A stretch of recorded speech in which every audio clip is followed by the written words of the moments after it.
rek mooy ñu gën a taxawu seen agent yi nga xamante ne dañuy amee corona te nekk ñi jiitu ci xeex bi ne ay soldats au front te it ñu baxel ñi nga xamante ñooy agent communautaire yeeg agent municipaux yi ci wàllu indemnité yi loolu tawat la gunu jibal lan la ci ministère bi noppee def wala bokk fu ngeen ci toll. waaw jërëjëf El Hadj Assane maa ngi lay nuyu auditeurs yi yëpp di nuyu professeur Daouda di ñaanal ñëpp jàmm. amiin mbokk. di wax ni comme ni nga ko waxee rek defe naa lu jëm ci aar waa kër docteur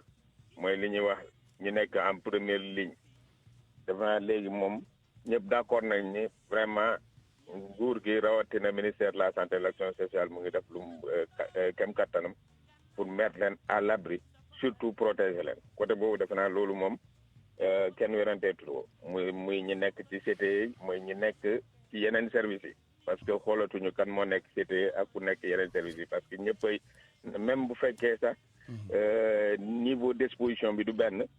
mais defe naa pour aar leen moom unanimité la dañu war a aar ñëpp te ñu ngi ci te wax naa keroog ba nga koy wax ci antenne yi yëpp defe naa kenn du ko weddi la semaine dernière ci réunion de coordination bu ministre de la santé et de l'action sociale def ak les régions médicales ñëpp rafetlu nañu vraiment dayoo équipement yi mais lu jëm ci indemnité yi aussi mooy léeg-léeg day am ay retard mais je crois que fi mu ne nii moom corrigé nañu vraiment la majorité des agents de santé ñëpp jot nañu seen indemnité léegi lu jëm ci municipaux yi ak yooyu xam nga municipaux yi seen tutelle dañuy nekk ci mairie mais en même temps ñi nekk agent de santé moo am jafe-jafe xam nga yooyu moom waxtaan moo koy lal ba ñu xool nan la ñuy def ba trouver benn consensus ñu xool nan la ñuy def boole leen ci ndàmpaay loolu defe naa dafa am solo waaw ça ne veut pas dire que kenn xalaatu leen wala mais c'est que double tutelle bu ñu nekk il faudrait que mu lal waxtaan parce que aussi muy état quel que soit démembrement état loo dugal loo jël joxe il faut nga justifier ko waaw il faut nga justifier ko faaw nga teg ko ci lu leer donc moo tax waxtaan moom mënta dàgg et je crois que ñoom partenaires sociaux yi am na réunion yoo xam ne bokk nañu ak ñoom te defe naa temps yi fan yi ci gannaaw ñu ngi doon waxtaan ak directeur des ressources humaines je crois que dinañ trouver solution par rapport à ça waaw ñoom dañu bëgg ak baral rek ndax état moom lu mu bëgg lijjanti ko wax dëgg yàlla bu dee waxtaan rek la te ñoom bu ñu wàccee terrain bi di faj itam seen i dënn kenn bindu ca municipal ak communautaire ak yeneen dañuy rek faj askan bi tout à fait gis nga lay asan dañ ci ëpp xam nga lu jëm ci affaire indemnité yi vraiment chaque fois bu amee communauté boo xam ne dañ ko bàyyi en rate ñi gis ko rapidement dañ koy corriger très bien rapidement dañ koy corriger moo tax moi j'ai espoir que ñoom comme wax nañu wax ji ba nit ñi yëg ci ce qui est sûr à partir d'aujourd'hui directeur des ressources humaines dina leen oo waxtaan ñi xam yan personnel la ak personnel yooyu fu ñu bokk ak li tax amuñu ak nan la ñu war a def pour ñu am je crois que loolu moom warta indi benn problème surtout que moi j'ai dit que période bu ñu toll nii Sénégal dañoo war a nekk benn say rek waaw dañu war a manko tey jii il faut créer provoquer les conditions de nekk benn say parce que mu nekk benn say rek woote ko ca créer aux conditions yi tout à fait moo tax gis nga le dialogue doit être permanent le dialogue doit être permanent et defe naa loolu képp ko xam ministre de la santé et de l'action sociale chaque réunion daf koy wax parce que gis nga Alaye Assane suñu chaque réunion coordination mardi dafa am ay directeurs yoo xam ni ñoom la ñuy njëkk jox kaddu te bokk na ci ressources humaines pour ne ko climat social ça c'est fondamental dañu ko jël loo xam ne def ko priorité parce que on sait que tey ji instabilité jigul kenn même bu fekkee en dehors du secteur de la santé mais instabilité dafa baaxul surtout ñun tey ji jamono ji ñu nekk ci mbas mi nga xam ni ñi war a xeex affaire bi ñooñu kenn warul tax tey ñi mer wala ñi am lu ñuy def dëgg la léegi mbas mi ci boppam est-ce que mënees na wax ne yëf yi dafa bu dee lu doon xelu daal mu ngi wàññeeku yaakaar a ngi judd waaw vraiment ñu ngi dund yaakaar wax naa ne mënuñoo toog au bout d'une semaine rek jéem a dem xayma ne tendance bi mais li ñu jot a gis nii ku continuer nii dina sotti mais damay insister ci mais boobu mooy lan il faut pas que nit ñi xalaat ne jeex na il faut pas que nit ñi xalaat ne jeex na. nee naa mais il faut que nit ñi am benn nattukaay ñu xam fi ñu toll ci xeex bi xam nga nit booy bëreeg moom ca arbitre bi du la wax mukk yaa ngi mi-temps am nga nangami poñ bu yàggee da ngay tàyyi ci xeex bi il faut qu'on ait un tableau de bord pour xam fan lañ toll ndax mbër mi jege nañ ci mbotti comme déet balaa nit ñi di def relâchement général nag. waaw tout à fait xam nga dinañ def bilan bi xam nga bee passé bilan mensuel dafa tombé ak événement yu bëri ñi demoon présidence def fa bilan jóge foofu yàlla tabaski bi ñëw taxaw ak yooyu mu indi gàllankoor ba finalement nit ñi defuñu bilan mais mois bi dinañ def bilan wax nit ñi fii la toll fii lañ jëm lii daal bu ñu fa àggee mën nañu xalaat ne considérer ni jeex na transmission bi lii ak lii je crois que y aura toutes les explications épidémiologiques yoo xam ne dinañ ko teg ak des explications sociales yoo xam ne dinañ ko teg sénégalais yi xam fu ñu toll mais jamono ñu toll ni vraiment nous on a espoir si toutefois que continue nañu ak gestes barrières yi li ñu jot a constaté regain d'intérêt bu commencé am ndànk-ndànk ñu gën ko dooleel gën a ñaax nit ñi ñu gën a continuer di takk masque gën a continuer di raxasu gën a continuer di respecter distanciation physique defe naa loolu bu ñu ko defee xam nga rajo san chaque fois da nga koy wax nga ne loolu moo gën a yomb yenn mbir yi xam nga defe naa loolu buñ ci taxawee moi j'ai été toujours convaincu ne tey jii bu Sénégalais yi yëpp manko woon ne pendant 21 jours dinañ takk suñu masque du ñu tàggaloo koog moom dinañu raxasu du ñu tàggaloo koog moom bu ñu defoon 20 000 tests sax du ñu am 1% ou 2% de positif waaw je crois que c'est ça qui est important aujourd'hui. oui garabi cosaan yi gars yi ñoo ma yóbbante souvent dañuy foog ni man maa koy bëgg a waxtaane rek wàllu artémisia non askan bi tam léeg-léeg ñun comme ay ndaw lañu rek ca boobaak léegi buñ ko junjee ñu ne woy jot nañu yenn formule yi ñu ngi ko yóbbu ci direction xawma pharmaceutique nu ngeen ko tuddee comité d'éthique mu nga cay sëgg mais fan lañ ci toll on a l'impression que nekkagul bunt daal au lieu de communiquer dire aux gens kat autant vaccin amagul autant garabu cosaan yi jëmul kër wala boog ñu xam ñu firinu mbaan wala tunu tout à fait xam naa dinañ la boole ak professeur Yérim mu indi ci ay leeral parce que ñoom def nañ ci liggéey bu ñu war a def yëpp ba finalement defe naa ñoom seen côté pare nañ waaw léegi am na ci beneen bànqaas bu mu dem xam nga mbir mi du yomb noonu parce que loo xam ne day dem ci wér-gu-yaram waruñu koo gaawantu defe naa professeur Daouda Ndiaye mën na ci dellusiwaat waaw mais je crois que nit ñi loolu la ñu war a et médecine traditionnelle bi tey sax mooy seen journée africaine journée internationale africaine de la médecine traditionnelle ñi ci jaar di leen féliciter di leen encourager di ñaan vraiment médecine traditionnelle boobu nga xam ne peut-être que médecine moderne sax boo ootul fa la jóge ñu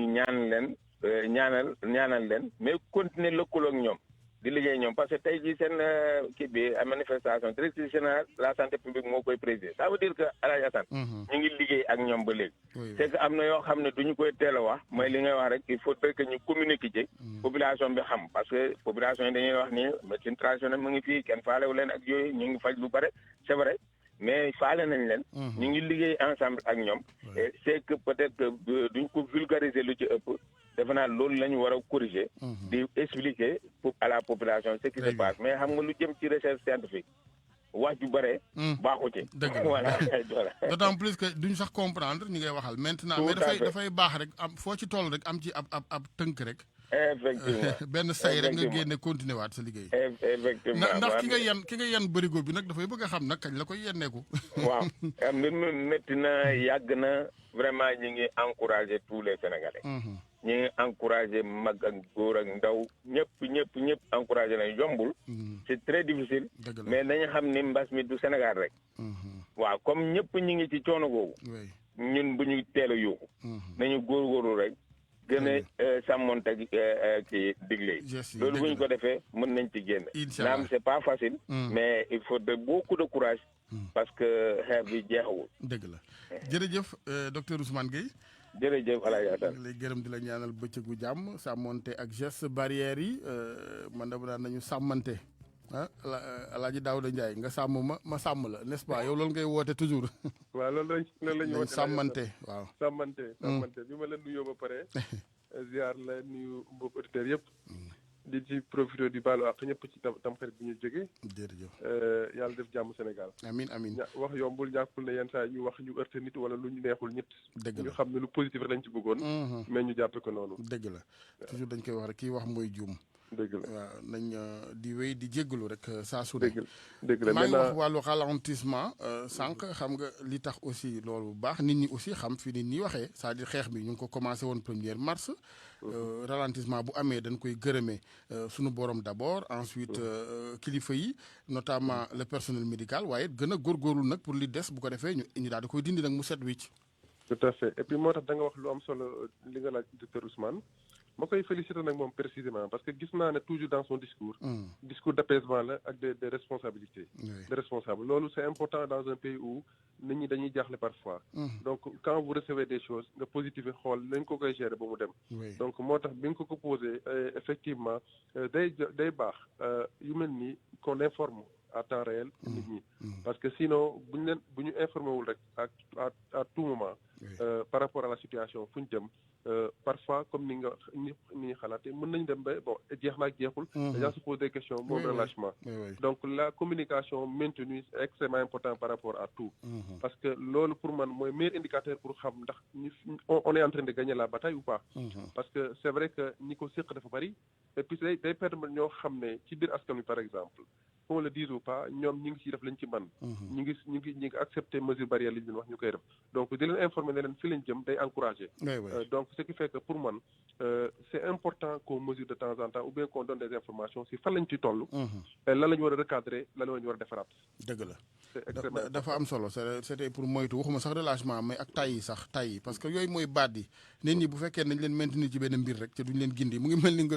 nga dugg njëmbat xam nga oto yooyu njëmbat yooyu ñu daan dugg dem Touba waaw yow da ngay dugg rek yow doo xam ndax mu ngi excellent ndàngal ma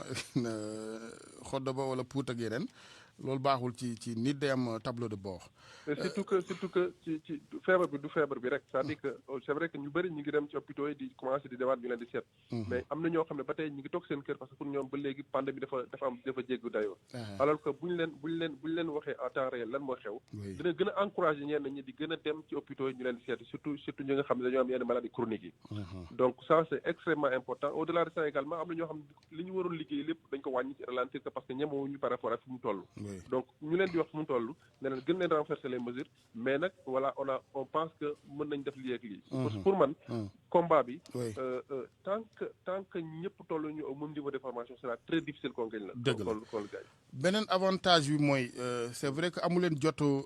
souvent di dem di communiquer rek ndax liggéey bi waaye avantage bi borom xam-xam yi war a génn di def ay xayma di duggaat ak yooyu dafay tax bu ñu xam di wax ñi xamul ak jaxase xel yi dinañ gën a wàññeeku maanaam la nature a horreur du vide.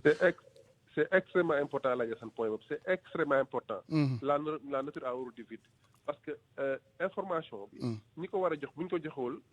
dañ naan amul information donc benn information bu fu mu mën a jógee. dañ koy jël. et ce qui fait que aujourd'hui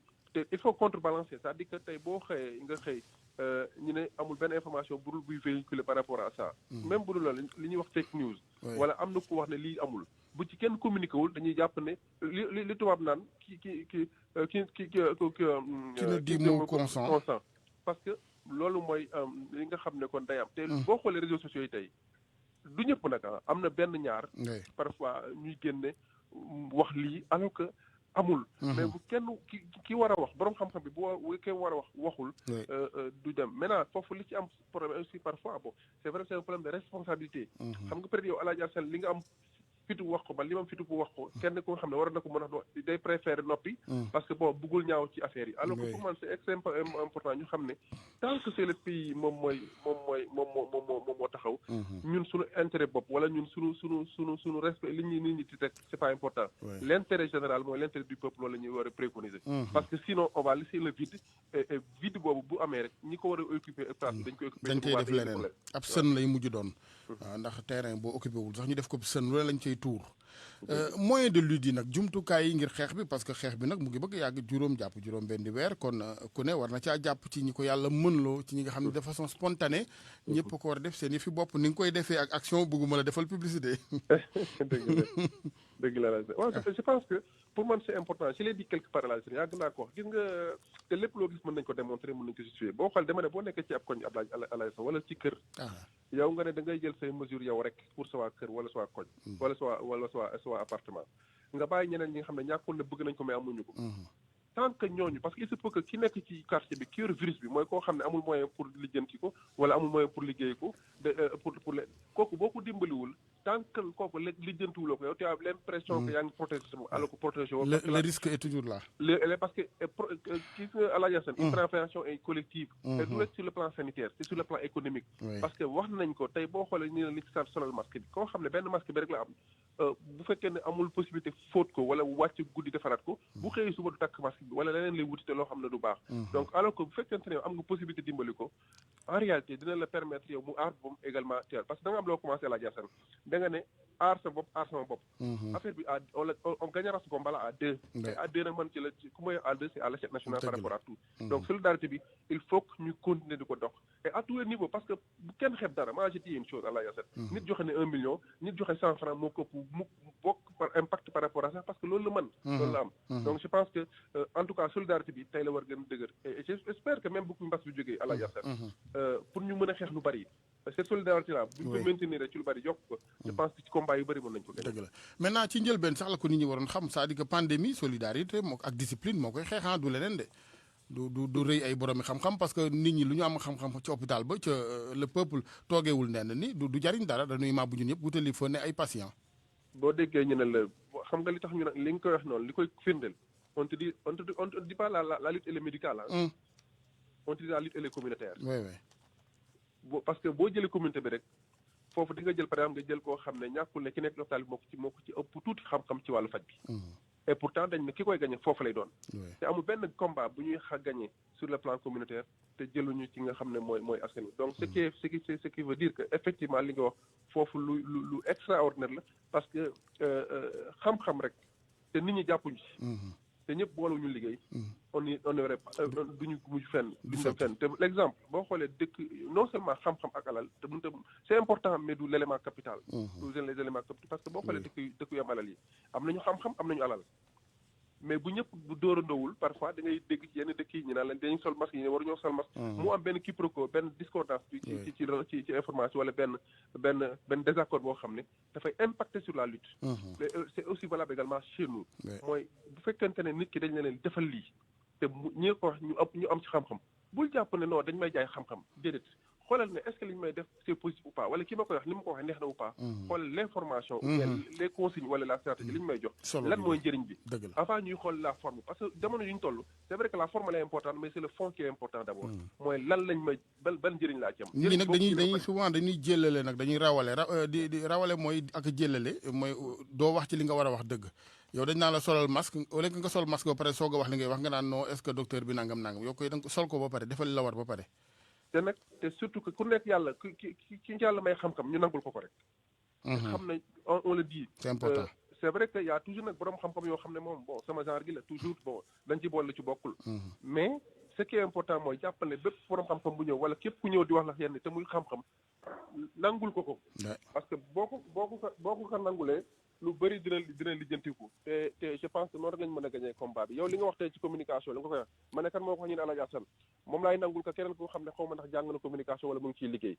et ça c'est important par rapport à ce combat là et autre chose fu may daaneel Alaaji Assane y a également l'expérience am na ñoo xam ne peut-être que seen xam-xam demul foofu mais am nañu expérience boo xam ne dañ leen war a mën a di déglu dëgg la moi j'ai l'habitude de le dire da nga gis sax ñun ñu nekk ci benn service mu leer na yaay professeur yaay chef de service nga am xale boo xam ne assistant la wala mi ngi soog a jóg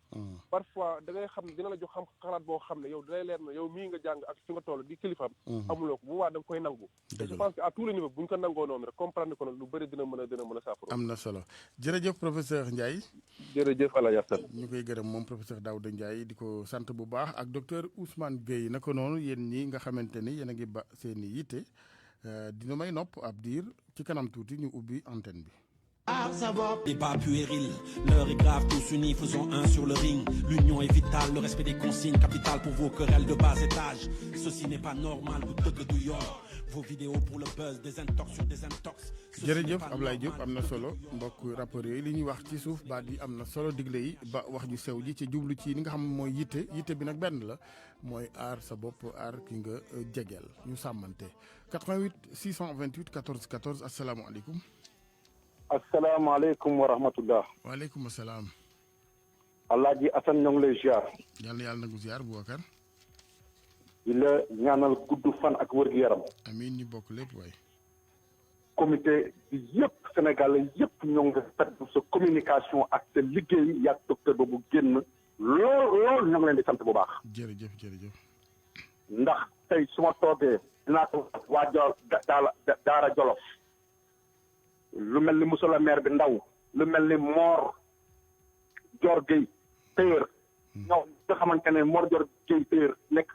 téyër di ñëw ay mag waa Jolof yëpp ndaw ñëpp di wàcc biir Jolof di wër ci dëkk bi di sensibiliser nit ñi di leen jox ay mag di leen wax dayoo feebar bi te fekk na yow ñu ngi lay dëggalu chaque suba kooku dafa rafet ñu eggale ko askan bi. jërëjëf. waaye nag maa ngi tamit ñaanal kees waa yëpp di ñaanal ñëpp ci asura bi ñu génn nii nga xamante ne tey jii taajabër bi ñu génn nii mu nekk lu am solo. ci sécurité yàlla. di si ñaanal imam yi ak ñoom oustaz Mor Thiam tëkkal yi ñu ci def ba nga xamante ne njëriñ na Sénégal yi njëriñ na askan bi mais Alaaji Assane à l'heure actuelle tey jii ñoo ngi ci liggéey bu extraordinaire à Thiès. xam nga tout le temps su may tudd docteur Ndiaye tuddi ma ko parce que nangam mais gis nga nit ki loolu teg sa bët di ko def te nit kooku di ko def askan bi tax mu koy def kon rafet na nga wax ko pour ñeneen ñi topp loola. ñoo ngi génn di doxante di waxante nit ñi di wër ci grand place xam nga ku yor vélo di pédale day yomb nga fekk ay di toog pour nga wax ak ñoom. ku nga xam ne tànkam nga sa tànk nga yore di ko sa clinique di ko sa cabinet dem di wër di toog di ñibbi dafa yomb nga dem taxal jox ko jàkkaarloo ak ay waxtaan ak ñoom te léeg-léeg jëlee si feebar bi commune ñun si nekk si biir commune bi ñoo ko war a mun a def parce que day tax suñu activité comme gi gën a ñëw ñu gën a am jàmm. yàlla yàlla jàmmal si biir réew mi asalaamaaleykum wa rahmatullah. miin yaa rabbi 88 628 14 14 RFM asalaamaaleykum. waaleykum salaam tonton Assane. waaw kooku. man la maam Fati. waaw kay ñu ngi lay déglu. allo ñu ngi lay déglu. waaw man daal dafa am daal lu ma jaaxal. maa ngi Tëngéej. waaw. d'abord maa ngi lay ñaanal lu gën ci yow daal yal na la ko yàlla defaral ko mboolum jullit. amiin ñu bokk lépp. amiin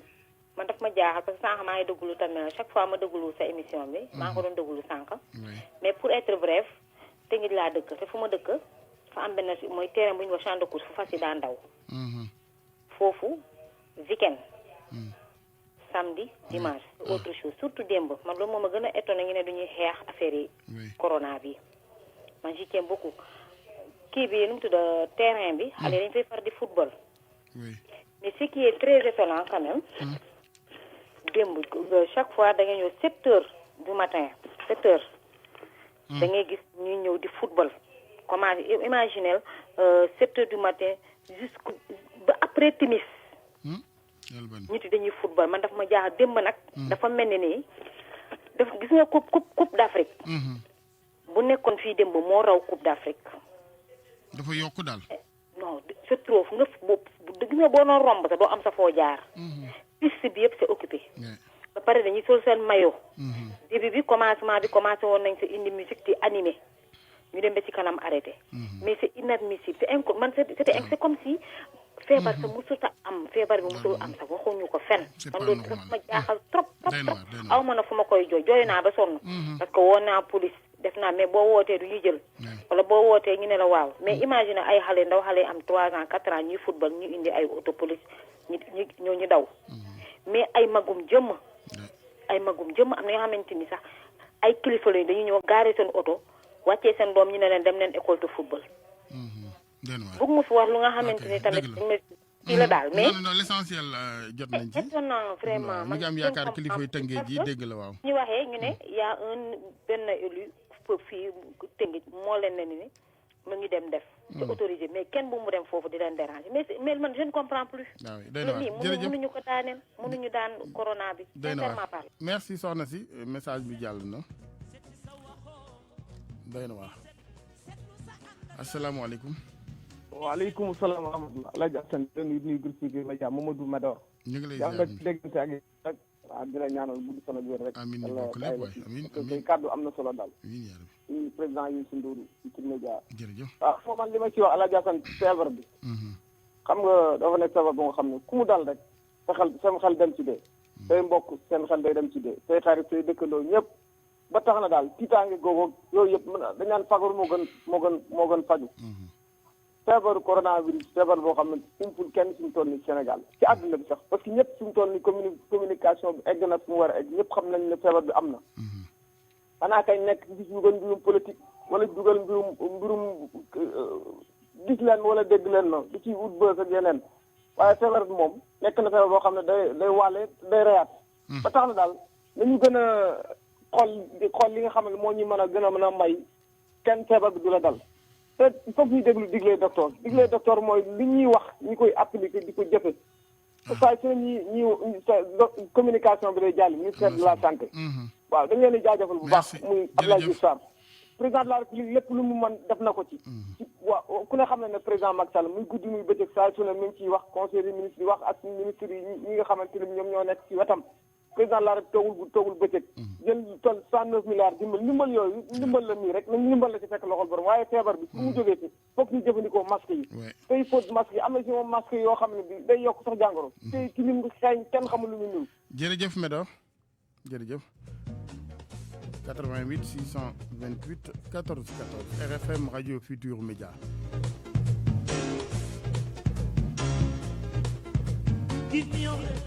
asalaamaaleykum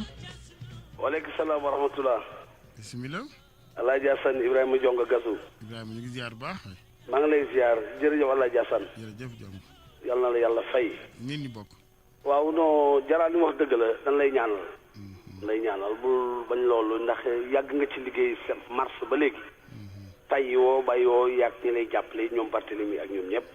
ak ñeneen ñi ñu déggul. di ziar qabla kulli shay'in xalifa bi Baye Abdullah. yàlla na fi yàgg te gën a wér. di ziar sëñ Muntaxa mu baax mi. yàlla na ko fi yàlla bàyyi. sunu kanam. bàyyi ko fi sëñ Babacar Sy. xalifa général des Tidianes. le grand patriote ñu ngi koy ñaanal baax ñaanal mboolem xalifa bu l'islam. amiin yaa rabbi. et El Hadj Assane. di ñaanal bu baax jeunes yi Cambérène. démb def nañu benn réunion d'évaluation pour le mois. et am nañu cas yu bari nag. waaye yoo xamante ni. cas yi di yëpp ci taxawaayu comité local Covid bi ñu liggéey ci mu wàññeeku mais vraiment semaine yi ñu génn moom amul ndax liggéey bu am solo bi ñuy def ci joxe masque yi ci sensibiliser ñi nekk ci oto yi ku romb takkoo masque nekk ñetti nit ci biir oto ñu wax ak ñoom ni ko sëñ bi doo kii aw ma masque ñu génne jox la masque bi wax ak yow fan yéen li ñu génne maa ngi koy wax ak Barthélemy am na ku nu amal problème ci loolu ba xale yi nar a kii mën leen bàyyi leen ko waaye gis nañ ni fan yi bi mu fi jaaree mi ngi takk masque ndax chaque jour fa lay jaar comme Cambérène benn point de converge la ñëpp fi la ñuy jaar ndax baare nañu fële oto yëpp fi la ñuy jaar mais ñu ngi ñaan ku fi jaar nga takk masque ndaxte dëkk bi dafa am ñu fi nekk ndax fu waay mën a jógee xamoo ki ka am ak ki ka amul kon ni nga ko waxee rek aaral sa bopp aar ki nga dendeel loolu mooy li am solo mais Alaaji Assane ma def benn constat Alaaji Assane sëriñ si ñu ngi ñaan jàkka yi ñu ngi gërëm bu baax imam tous les imams du Sénégal gis naa ni respecté mesure barrière yi jàkk yi may dem parfois dinaa dugg jàkk joo xam ne sax dëkkuma ca localité ba doon fa julli waaye day gis mesure barrière dañuy téye si sàmm ko ak gel yeni kii di toog respecté distanciation bi mais Alaaji Assane pourquoi ñun nos leaders politiques là ba léegi man dégguma leen loolu ma metti Alaaji Assane tey leader politique yi bu politique jotee campagne jotee ñu sonal du ñu génn wax ci rajo bi wax ni joxe na nangam wala ñeneen seen dëkk ñu def fa dara mais noonu jug yëngu lii mbir mi du mbiru benn nit mbiru Sénégal gi yëpp la askan wi yëpp ñoo ko moom affaire état la état c'est ñu koy ñaan ñu ñaan li dëpp waaw Ibrahima waaw il faut nga gàttal de waaw donc Alaaji Assane loolu rek laa bëggoon wax di ñaan bu baax Abdoulaye yàlla fi gën a yàgg amiin yaa rabbi di ñaanal comité local bi wasalaamaaleykum wa rahmatulah waaleykum asalaam wa rahmatullah Ablaye am na jumtukaay bu nekk ci sunu mbokk Sud FM ya waaw moom boo jeexalee rek dalay dagg dinaa ko abbi Maodo Faye wala Baye Oumar Gueye asalaamaaleykum. salaamaaleykum tonton Alaaji Assane. waa kooku. waa Seer Tambédou président des jeunes marchands ambulants Débouchard et coordonnateur du secteur sport de Grand Dakar. ah ca bisimilah Seer. waa tonton Alaaji Assane maa ngi rafetlu émission bi di kontaan soo di la sant tamit ndax wax dëgg yàlla bu ko dee yaa ngi si wax mais ñii di dugg tam nañu xalaat ne ñëpp am ligne ñun dañuy jëkkante ak unité yi day gàtt. man juste rek dama bëggoon a sant le ministre de l'intérieur parce que dañ ko interpellé woon pour mu may ñu ay marchands ambulants yi. mais vraiment secrétaire bi woo na ma madame Diawo jox ñu 2000 masques. tey ci kattan yàlla ci kanam tuuti dinaa def un marchand un masque. bu ko defee ñëpp nañu def comme le ministre bi def ñu jàppale marchand ambulant yi ak ñi amul comme docteur bi ni mu ko waxee léegi. ñëpp mën a am masque ñu koy sol. vraiment ñu ngi sant ministre de l'intérieur di ko gërëm bu baax a baax na ñëpp def ni moom. jàppale askan bi jàppale marchand ambulant yi parce que jeunes yi ñoo war a mobiliser wu. daan corona bi te li ci ëpp ci jeunes yi marchand ambulant yi la ak secteur informel. dëgg la maa ngi remercier ñëpp merci beaucoup jërëjëf Sayer jërëjëf loolu am na solo nepp taxawaay bu Ali Nguy Ndiaye ñu jël beneen auditeur asalaamaaleykum asalaamaaleykum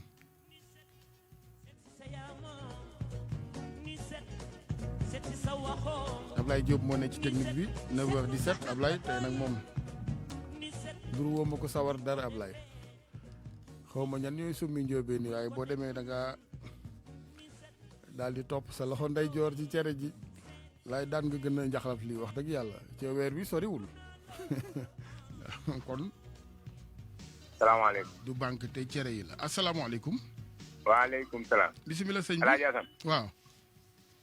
man la Jibi Sey. Jibi Sey. waaw maa ngi ko woote woon semaine bee ñu génn. ci doléance tali yi rek. waaw Sey ñu ngi lay ziar. waaw dama fàtte woon nag keroog fi tali di jógee Bambey ñëw Mbaba garage dem Kër Samba. waaw. dem fële Mexe. Mexe. boobu jamono Macky Sall bu muy soog a toog daf ko commencé woon. defaroon nañ tali bi jógee Fatick ba Bambey. ba ñu waxoon ni day jàll fële. mais chantier bi daal boobu tamit defaruñ ko. ñu ñaan état bi tamit mu ges suñu tali yooyu. dëgg la. ñi ngi rafetlu tamit seen émission bi li muy gàtt gàtt parce que suñu message yi mu ngi siy jàllee. am na solo jërëjëf. waaw ndaxte bëgg nañ ñu mel ni man ñoo xam ne ñu ngi bëgg a dugg mais dañuy insister ba sonn duñ mën a dugg. dëgg la dëgg la. te dañuy bëgg suñu message bi jàll. te ñu ngi koy jàllale fii kon ñu ngi defal émission bi. jërëjëf waay. di ñaan yàlla rajo bi gën a jëm ci kanam. amiin amiin Sey. waaw ñu ngi message bi nag ñu ngi koy jëmee ci président de la république. directement bu fekkee mu ngi déglu rajo bi mbaa boo amee ñu ko koy déglul. ñu ngi koy ñaan ñun ci Sénégal lañ bokk. nañu defaroo suñu tali yooyu parce que depuis 1960. ba léegi yéen mooy yéen ñi fare Bambey Baba Garage. waaw secteur boobu yëpp kay bari na ci ñoo xam ne si dosage bi may wax nii bari na ñu ko bëgg. te tamit am na loo xam ne mënaluñ ko suñu bopp état moo ñu ko mënal quoi kon nañ ci état gëstu. dëgg la jërëjëf. waaw jërëjëf ñu am yaakaar ne tàbbi na ci noppi kilifa yi nga xamante ni ñoom ñooy dogal jërë ngeen jëf mbokk yi jërë ngeen jëfati lay wax yàlla na yàlla defal ñëpp jàmm ñu ngi sàkkuy ñaan ci yéen ñëpp di leen ñaanal jàmm joojee Abdoulaye Diop ma nekkoon ci technique bi El Hadj Assane Gueye ci micro bi ci teewaayu soxna Yacine Pouy bu service digital bu groupe Futurs Médias réalisation Alaaji Ndiogu Diène ñu yendoog jàmm 10h incha allah Georges ak Adja Awa Mbaye du ñàkk daañu del si yéen ak wàllu mbas meeg ministère de la santé 12h ci wàllu xibaar yi Souleymane Niang 13h Papa Ngagne Ndiaye ñu yendoog jàmm.